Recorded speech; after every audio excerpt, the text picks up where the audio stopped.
اللہ کے راستے میں. اور میری بہنوں میری بچیوں تم بھی گھر کے اندر ایسا ماحول بنا لو کہ کچھ وقت اللہ کے راستے میں لگانے کا تمہیں بھی وقت مل جائے. اتنا بکھیڑا نہ کرو, اتنا مکان بڑا, اتنا کاروبار بڑا. مختصر سا میرے بھائیوں, بنی گالا کے اندر وزیر اعظم ہاؤس میں جو روٹی کا سائز ہے وہی سائز میرے عزیزوں تیرے میرے گھر کے اندر ہے. اگر وہ 3 کھا لے گا, کیا پتا ہم 3.5 کھائیں یا 2.5 کھائیں. خدا پاک کی قسم روٹی بھی اتنی, لباس بھی اتنی. مرنے کے بعد جتنی قبر صدر کو وزیر اعظم کو جتنی قبر کا حصہ ملے گا اتنا ہی حصہ تجھے ملے گا. 2 انچ زیادہ 2 انچ بعد کا چھوٹا. لڑنا کس چیز پر؟ جب ہے ہی ہر ایک کے مقدر میں 5 فٹ, تو مکانوں پہ لڑنا چھوڑ دو, بھائیوں سے جدا ہونا چھوڑ دو, زمینوں پہ لڑنا چھوڑ دو, کاروباروں پہ لڑنا چھوڑ دو.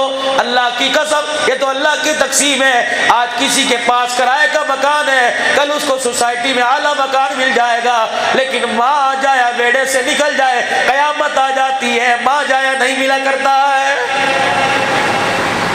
اور بزرگوں سے گزارش آخری کر کے جاؤں گا کہ میرے بزرگوں اپنی بچیوں کو حصہ دے دو اپنی زندگی کے اندر.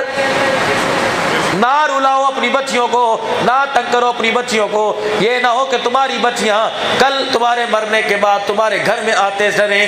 اتنا تو حق اپنی بچیوں کو دے جاؤ کہ تمہاری بچیاں تمہارے مرنے کے بعد تمہارے گھر کے ویڑے میں بیٹھ کے تمہیں یاد کر کے رونے لگ جائے.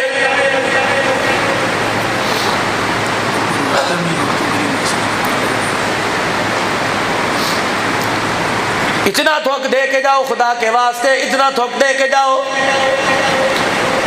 اور میری بہنوں میری بیٹیوں, آج تم الحمدللہ محمد عاشم کے عقیقے کی خوشی میں آئے ہو, تم بھی کچھ لے کے جاؤ. دیکھنا خدا کی قسم عورت تو مرد کی کمائی پہ ناچتی ہے. بیوہ ہونے کی دیر ہے, کپڑے اتارنے والے بڑے نظر آئیں گے, سر پر چادر دینے والا کوئی نظر نہیں آتا.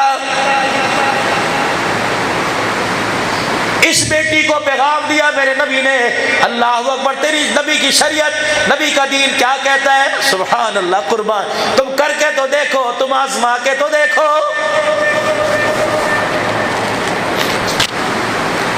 ہر گھر میں جھگڑا, ہر گھر میں لڑائی, ہر گھر میں تو میں.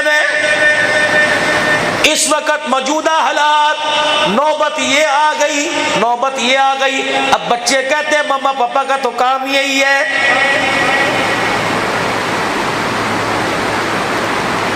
دنیا کے ڈاکٹر سر جوڑ کے بیٹھ گئے, اتنے بلڈ پریشر کے مریض, اتنا ہارٹ کے مریض, اتنا فالج کے مریض کہاں سے آ رہے ہیں؟ کون سی ایسی خوراک ہے, کون سا ایسا جراثیم ہے جو پانی کے ذریعے, جو خوراک کے ذریعے انسانی جسم میں جا رہا ہے, جو اس کے خون کے گلاس پیدا کر رہا ہے, جس سے اسے فالج کا مرض ہو رہا ہے. پوری دنیا کے ڈاکٹر اس بات پر پہنچے, نتیجہ یہ نکلا, کہنے لگے خوراک سے پانی سے اٹیک نہیں ہو رہا, فالج کا مرض نہیں ہو رہا, بلڈ پریشر خون کی پمپنگ سے فالج کا مرض نہیں ہو رہا, گھر کے اندر گھریلو جھگڑے کی وجہ سے 90% مرد عورت بیمار ہو رہے ہیں. صبح گھر سے نکلا تھا, سنو میری بات, صبح گھر سے نکلا تھا, پیمنٹ لینے والی کمپنی آئی, کسی کی منت آج نہیں کل لے جانا, کوئی کچھ سنا کے چلا گیا, کوئی کچھ سنا کے چلا گیا.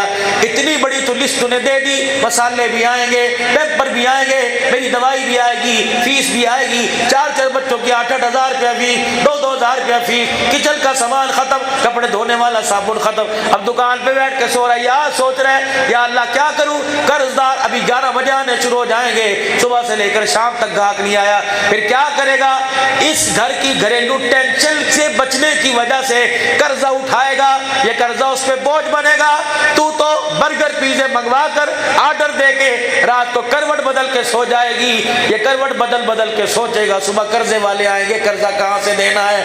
پھر صبح نکلے گا, اللہ اکبر, پہلی بات یہ ہوگی, جب سے تیرے گھر میں آئی ہوں میرے ارمانوں کا بیڑا غرق ہو گیا, پتہ نہیں میرے ماں باپ نے کیا دیکھا تھا, یہ ہنس کے ٹان ہے, اندر اس کے غم کا پہاڑ بن رہا ہے. پھر اس کے بعد کہنے لگی اللہ کرے یہ بچے مر جائیں, پتہ نہیں بچوں کو کیا ہو گیا, تیرے سپرد کر کے جا رہی ہوں, میں یوں کر لوں گی بھلا نہ کر لوں گی, بار بار منتیں کر رہا ہے. میں یہ نہیں کہتا عورت کا ہی قصور ہے, مرد بھی برابر کا شریک ہے, لیکن اس اس وقت میری عزیزوں میری بچیوں جس زبان پہ اللہ کا قرآن آنا چاہیے تھا اس زبان پر گندی تعظیم تو تڑاک کہاں سے آ گئی؟ تیرا باپ تو ایسا نہیں تھا، تیرا دادا تو ایسا نہیں تھا، تیری ماں تو ایسی نہیں تھی، تو گندی زبان انڈیا کے ڈراموں کو دیکھ کر اللہ اکبر